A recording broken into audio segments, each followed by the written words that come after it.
오늘 정부가 내년부터 수입쌀에 적용할 관세율을 513%로 확정하고요. 세계무역기구 WTO와 협상에 들어가겠다 이런 뜻을 밝혔습니다. 그런데 오늘 아침에 정부와 새누리당 간의 당정협의 자리에 전국 농민의 총연맹 회원들이 들어가서 계란을 던지고 고춧가루를 뿌리는 일도 벌어졌습니다. 자, 전국 농민의 총연맹의 목소리 듣습니다. 김영호 의장 연결돼 있어요. 김 의장님 나와 계시죠? 네, 안녕하세요. 예, 관세율 513% 이거 예상했던 것보다 좀 높은 겁니까? 낮은 겁니까? 예상했던 바입니다. 그거보다 더 올릴 수도 있는 상황이었었고요. 예. 자, 그럼 513% 관세율 어떻게 받아들이세요? 받아들일 수 없습니다. 믿을 수가 없고요. 정부는 지금 513%면 쌀 시장을 막을 수 있다고 지금 얘기하고 있는데 예. 우리가 10년, 20년, 30년 동안 우리 농민들을 뒤돌아보면은 이 개방농업 정책으로 농민들은 계속 희생만 당해왔고 지금 올해 작년 농사 지은 거 보면은 예. 지금 배추, 봄배추부터 시작해서 쭉 지나서 제주도에서 농사 지은 농산물부터 강원도 농민들이 농사 지은 농산물까지 거의 다 지금 다 박살난 상태입니다. 예. 그런 상황에서 지금 쌀 시장을 지난 18일 날 전면 개방 선언하고 오늘 513%를 관세로 예. 우리가 관세로 513% 붙이면 쌀 시장 막을 수 있다고 지금 정부는 지금 발표한 셈인데요. 그렇죠. 우리는 역사적으로 농민들은 20년, 30년 동안 농업정책을 바라오면서 예. 지금 현재 우리 농민들은 말라 죽어가고 있는 참에 또다시 쌀 시장을 전면 개방 선언하면서 우리는 500%, 513%면은 막아낼 수 있다고 지금 얘기를 하고 있는 거를 예. 우리는 믿을 수가 없는 상황입니다. 못 믿겠다. 네. 아니 근데 실제로 513%가 관철된다면 말이죠. 네. 지금 외국에서 수입하게 되는 쌀이 우리 국내 쌀보다 2배나 3배 이상 비싸지게 되거든요. 때문에 그걸 수입할 사람은 없을 것 같은데요. 그것이 말로만 되는 문제가 아니라고 생각을 하고요. 예. 20년 전에 그 대통령직을 걸고서라도 쌀 시장을 막겠다고 한 것이 정부 선언이었었거든요. 예. 그럼에도 불구하고 지금 그 쌀 문제라든가 농업 문제가 이런 파탄적인 게 온 것을 우리 농민들은 두 눈으로 똑똑히 보면서 그러니까 과연 지금 얘기하고 있는 513%가 예. 우리 농민들은 믿을 수 없다는 것이죠. 그러니까 이게 이제 말로만 하는 거죠. WTO랑 협상을 해서 추인을 받아야 되는 문제이긴 한데 검증을 제대로 받지 못하게 된다거나 그렇게 되면 513%보다 더 대폭 낮아질 거다 이렇게 우려하시는 겁니까? 그것뿐만 아니고 예. 지금 현재 그 상황들은 WTO나 FTA나 지금 TPP나 이런 것들은 관세화를 전부 낮추는 그런 추세로 가고 있는 상황이거든요. 예. 그런 상황에서 우리는 1년, 2년 동안은 혹시 관세화를 유지를 하면서 그것을 버틸지 모르겠지만 예. 지금 시간이 지나면서는 그것이 점차 다 무너질 거라고 저희들은 바라보고 있는 것이고요.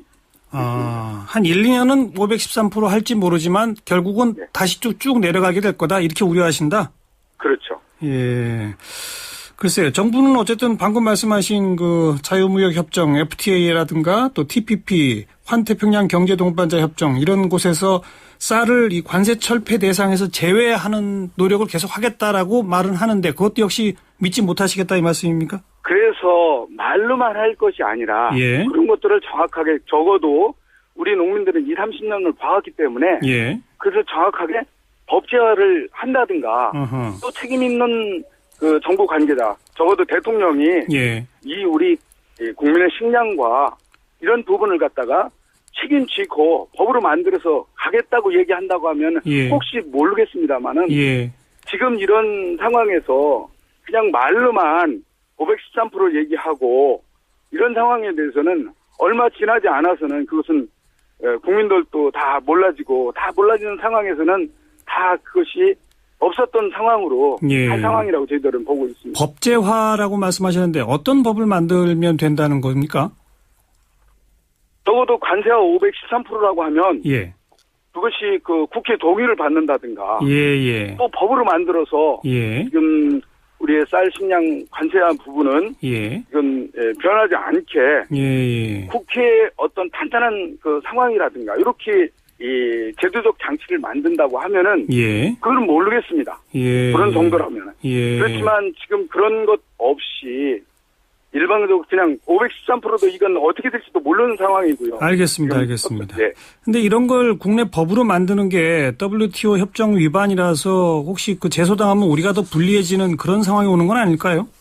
그렇다면은 그 정부에는 무슨 책임으로 이거를 지킬 수 있다고 얘기할 공연불에 불과한 거라고 볼 수 있죠. 어허. 그리고 또 하나 정부가 약속한 게 만약 예. 수입 물량이 과거 3년간 평균치보다 5% 이상 늘어나면, 그러니까 5%라면 뭐 그리 많은 건 아닙니다만 아무튼 수입 물량이 조금 더 늘어나면 특별 긴급 관세를 발동하겠다. 이렇게 되면 513%의 3분의 1이니까 170%의 관세를 더 추가 적용할 수 있게 되는 거거든요. 네. 요 약속에 대해서는 어떻게 보세요? 그 부분도 저희들은 경험이 있습니다. 중국과의 그 무역 마찰이 되고 지난번에 마늘 파동 때 마늘이 아주 폭락할 때 있었거든요. 수입 물량 때문에. 예. 그때 긴급 관세율을 정부에서 했습니다. 했는데 바로 중국 정부에서 니네 핸드폰 안 사겠다 뭐 이런 식으로 맞아요. 하니까 바로 꼬리를 내리면서 마늘이 다 무너져가고 있는 것을 우리 농민들은 그때 두 눈을 똑똑히 보면서 보았습니다. 예. 그리고 또 한 가지 쌀 산업 발전 대책도 내놨거든요. 예컨대 이 쌀 고정 직불금 단가 같은 걸 뭐 한 헥타르당 10만 원씩 조기에 인상한다. 이런 등등의 지원 대책에 대해서는 어떻게 보세요? 그런 것들은 일반적으로 쭉 그 정책적으로 해 나가야 될 부분들이고요. 예. 식량 주권에 관련한 쌀 기본 자급률에 관련한 근본 문제로 접근하는 것으로서는 그것은 지금 마땅한 정책이 아니라고 보고요. 예. 지금 적어도 쌀시장 전면 개방을 얘기하면서는 식량 자급률이 지금 23%까지 떨어진 부분을 연쇄적으로 얼마까지 만들겠다든가 이런 큰 계획을 얘기하면서 가야 되지. 뭐를 갖다가 언발에 오줌 누듯이 하던 그런 정책은 지금 식량 주권이 무너지는 상황에서의 그것은 올바른 정책의 얘기가 아니라고 봅니다. 그러니까 쌀 산업 발전 대책 정도가 아니라 식량 자급률 늘리기 위한 농업 전반에 대한 장기 비전 이런 걸 내놔라 이 말씀이죠. 그렇습니다. 그리고 뭐 정관세율을 하게 되면은 뭐 513% 이런 거를 법제화 시켜가지고 반드시 지키겠다는 약속 같은 걸 국회 통해서 만들어 달라 이런 말씀이시고요. 그렇습니다. 예. 오늘도 전국 곳곳에서 농민들이 여러 가지 항의 집회를 하셨다고 했는데 앞으로 전농은 어떻게 대응하실 생각입니까?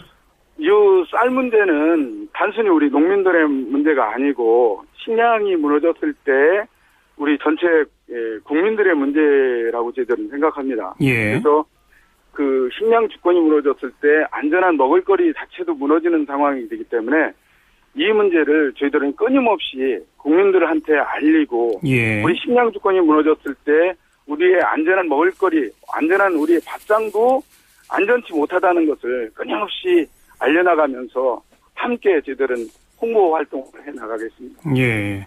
이 관세화를 하지 않게 되면은 의무 수입 물량을 대폭 늘려야 되기 때문에 그것보다는 관세화를 통해 막는 게 훨씬 유리하다. 이게 정부의 기본 입장 아니었습니까? 그 대목에 대해서 어떻게 보시는지만 마지막으로 한 말씀 더 주시죠. 아니, 협상의 카드는 얼마든지 있었던 거고요. 그건 정부에서 지금 그것을 의무 수입 물량을 늘려야 된다고 하는 부분도 얼마든지 그것은 협상을 통해서 안 받을 수도 있는 거고 조건들은 얼마든지 카드는 많이 있었습니다. 많이 있고요. 지금도 늦지 않은 상황이고요. 그런데 정부는 그것을 마치 그 관세화를 통해서 하지 않는다고 하면 의무 수입 물량이 배로 늘어나고 3배로 늘어나기 때문에 더 손해이기 때문에 관세로 가야 된다. 이렇게 지금 얘기를 하고 있는 것이거든요. 그것은 사실과 동떨어진 얘기고 얼마든지 협상장에서는 얼마든지 안 되는 것도 되게 할 수 있는 것이 국가 간의 협상인데 이래 겁먹고서는 그렇게 들어가는 것은 국익에 전혀 도움이 되지 않은 부분이라고 생각합니다. 그렇게 국가 간 협상력을 믿으신다면 이 관세 513%도 협상을 통해 우리가 관철시킬 수 있다라고 믿어볼 수도 있는 거 아닐까요? 그거는 협상의 결과에 따라서 관세율이 어느 정도 정해지는 부분이 있을 거라고 생각합니다. 그러나 그것은 끊임없이 이 부분이 계속 그 관세율을 낮추는 상황으로 갈 것이고 언젠가는 그 관세율이 무너질 상황이 된다고 하면 우리의 보루인 식량 주권 자체가 알겠습니다. 무너지는 상황이기 때문에 예, 알겠습니다. 새로운 각도로 봐야 된다는 것이죠. 당장 몇 년은 몰라도 장기적으로 믿지 못하겠다 이 말씀이로군요. 예, 여기까지 듣겠습니다. 고맙습니다. 네, 고맙습니다. 전국농민의 총연맹 김용호 의장이었습니다.